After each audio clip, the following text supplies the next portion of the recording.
marka da miisaanadii mar hadii duuduub laga dhigtay dee waa haluu ma jirtay dalkan ilaahay buu leeyahay haddii aadna doorataan waxaanu isku dayi doonaa miisaaniyadda qaranka ee askarta lagu xidhiidhiyey inaannu ku dagaalanno in askarta loo kordhiyo oo carruurtiinnu ay sida carruuraha kale iskuulla fiican galaan ay sida carruuraha kale waxbarasho fiican helaan ay sida carruuraha kale nolol caadi helaan baannu u sheegaynaa dumarka askartu qabaan iyo carruurtooda anigu kororsimaa ciidanka waan diidanahay in kor loo qaado 20% loo kordhiyo doonaya ama tiidii lagu daro si 50% u noqdo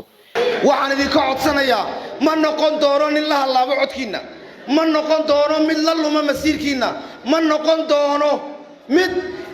intuu magaciinna iyo dantiinna iibsado isagu carruurtiisa iyo naftiisa ku naaxiya nin ku naaxa lamaba hayee ma noqon doono kaa ma aqbali doono in xeer iyo sharci agaynis idinku ah oo idinka soo horjeeda oo cirdigiinna iyo sharaftiinna ka soo horjeeda inaan gacantayda u taago maanta gobolkani isagoo gobolka labaad ee ugu dakhliga badan siday sheegtay wasaaradda maaliyadda iyo xogan maanta ee lagu cadeeyay haddana waa gobolka lagu soo celiyo marka dawladda dhexe wax ku soo celinayso gobolka waa gobolka ugu dakhliga yar leh ma dhici doonto miisaaniyada aydaan waxba ku lahayn inaan ansixiyo gacantayda u taago waxaan doonayay wax kaalmooyin lagu sheegay halkan oo doodayda in kaalmooyinka dadka la siinayo maxaa lagu xushaa institutionada dawladeed baa kaalmo lagu soo qoray waan xusay dawanoo kale kaalmo lagu soo qoray waa hay'ad dawladeed kaalmo ma qaadatay miisaaniyad beel wasaaradda warfaafinta ka tirsan Soomaaliya garan hay'ado kale kaalmo la siiyaa jira ururka xisaabaadka ee Soomaaliland xaguu ka jira laakiin hadduu jiro maxaa lagu xushay hay'adaha kaalmooyinka la siinayo lacagta hawl socodsiinta iyo kharashka alaabaha iyo waxa la yidhi waxay ka badan tahay waxa hawsha loo qabto dalka loo qabto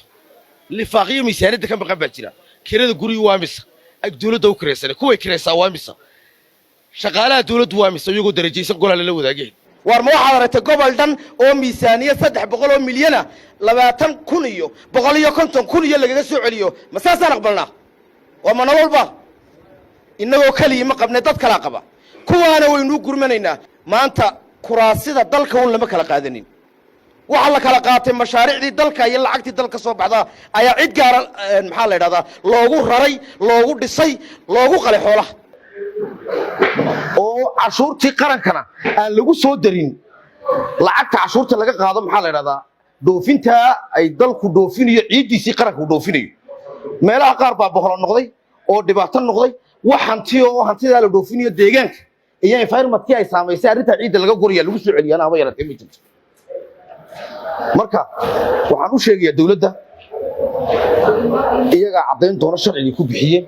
iyaga cadeyn doona sababta dadkii deegaanka deganaa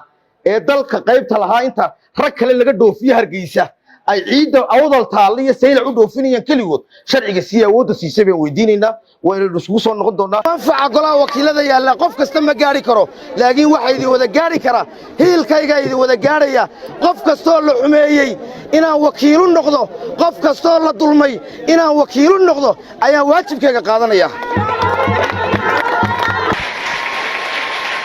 dadka kale intoodii yaa qoraya waxaanu doonaynaa xildhibaanadii dila boon garbadadar sayla lughaya iyo boorama mashaariicda u qori lahaa baanu doonaynaa waxaanu doonaynaa waraada ma cid naga dulqaad badan baa jirta soddonka sannadood ay Soomaaliland jirto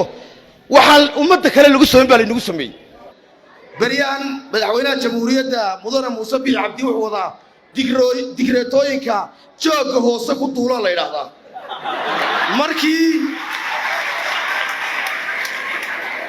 markii uu baashi qalinkiisu cadaalad darradii daahiriya shamista ahayd ka dhargay wuxuu bilaabay inuu soo magacaabo si aan dadku aad u akhrisan dadka isku haybtayeen ama isku deegaanka yihiin ee kuraasida laga dhargiyay dadka kalena laga qadiyay walaalayaal dadka idinka u talinaya dhalinyaradiina waxa la doonayaa inaad ka talisaan arrintaasi oo go'aan cadan ka gaadho waayo Soomaaliland shantii sanaba marba kursiga la dhaqaatiyaa ninka dadka xumeeya ee isku wadi waaya ee cadaalad keeni waaya waa ka codaynana Soomaa maalinta gaadho